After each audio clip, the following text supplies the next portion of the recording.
It is day 3 of the China-Africa Economic and Trade Expo being held in the Chinese city of Changsha. This year, CGTN is collaborating with the Namibia Broadcasting Corporation and QTV Gambia for special coverage. Our journalists from different African countries will share their unique take at the event.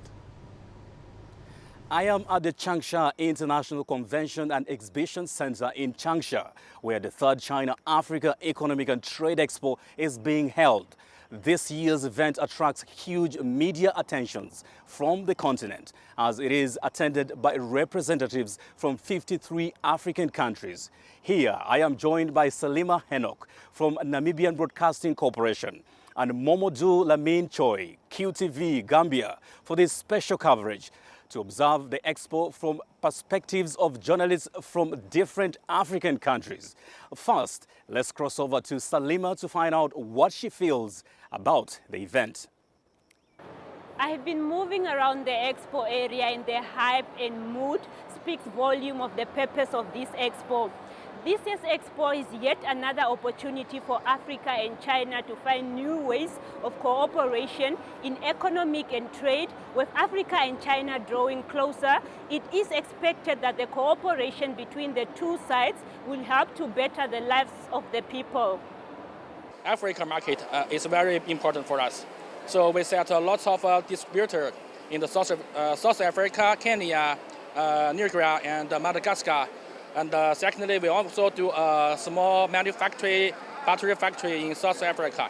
I think in the future we can cooperate with the African very well. The opening ceremony paved way for the 4-day expo, with the Malawian President Lazarus Chakwera emphasizing the need for Africa to access debt for development. This expo is for the opportunity for Africans and Chinese to cooperate, win and win. Because the Chinese government want to invest in Africa. So the Chinese government invited the African people to come here to showcase the African product, and they also showcase the African culture to the Chinese. The expo offers a platform for hundreds of African importers and exporters to expand their presence in the Chinese market. I met some exhibitors at this year's event who are connecting with each other in a bid to better understand the world's second largest economy. Valentine Huanyirigira is an exporter from Rwanda. Huanyirigira is here in the central Chinese city of Changsha to market her country's famous chili.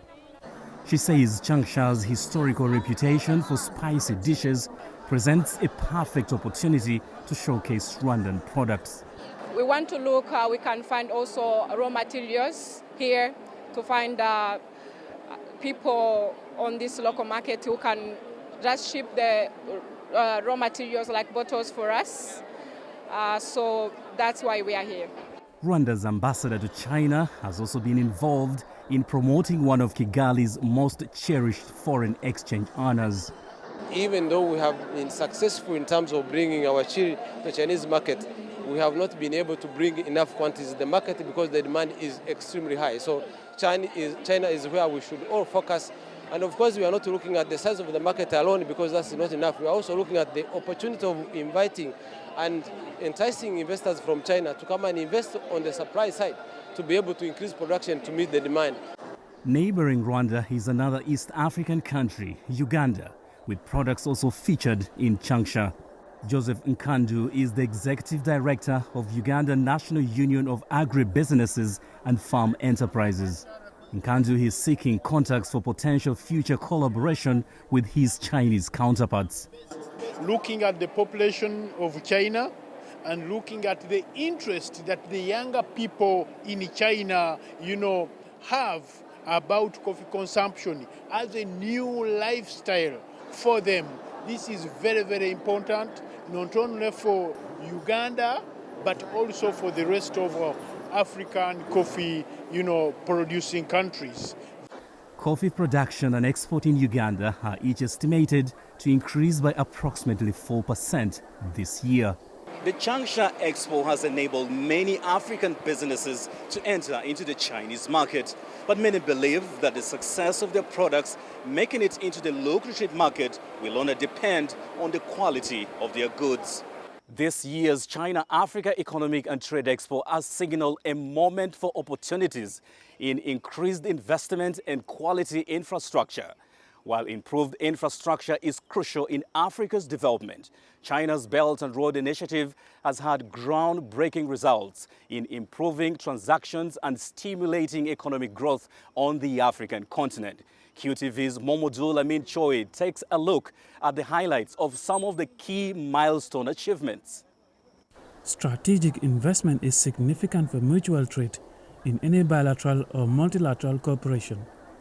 Between China and Africa, this has been tested and proven over time through the Belt and Road Initiative, a landmark strategy that has left development legacy in almost every part of Africa. China's Belt and Road Initiative has been instrumental to trade and economic growth on the African continent. The BRI has helped address Africa's infrastructure development needs in cross-cutting socio-economic areas. This has helped transform lives and livelihoods for common development and shared prosperity. As common development for a shared future is the theme for the third China-Africa Economic and Trade Expo, investment in quality infrastructure has been part of the conversation between China and African delegates. In the last 10 years, the Belt and Road Initiative has played a transformative role in maximizing the gains on investment in infrastructure in Africa.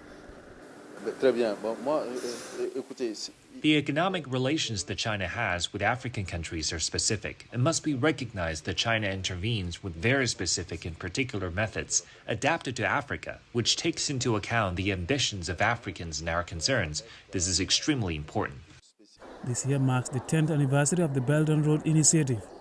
It was launched in 2013 by President Xi Jinping to promote trade, regional integration and economic growth between China and the rest of the world. Since its inception in Africa, Chinese enterprises have improved communication and transportation networks for trade and integration on the continent.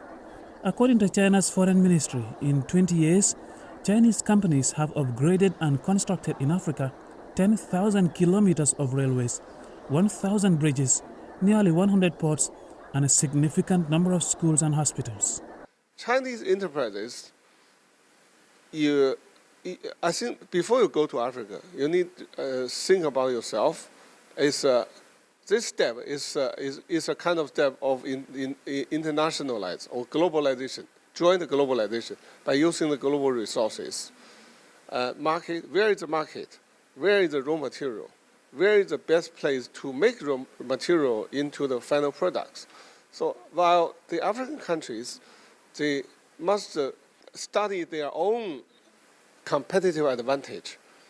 For 14 consecutive years, China has maintained its rank of being Africa's top trading partner, with trade volume jumping up to $282 billion last year.